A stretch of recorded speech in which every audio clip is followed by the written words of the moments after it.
Here I have a TOSCIDO M863, and today I'm going to show you how to take screenshot on this device. So to do this, all you need to do is to just hold down, don't hold down, only press power key plus volume down at the same time, just like this, and that's how you can take screenshot.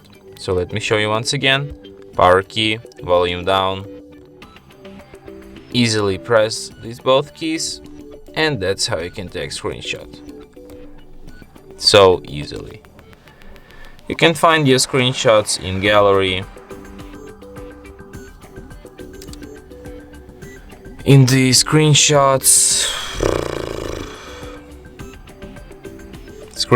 album, and here they are. And from here you can share, edit or delete these screenshots. So yeah, and that's it.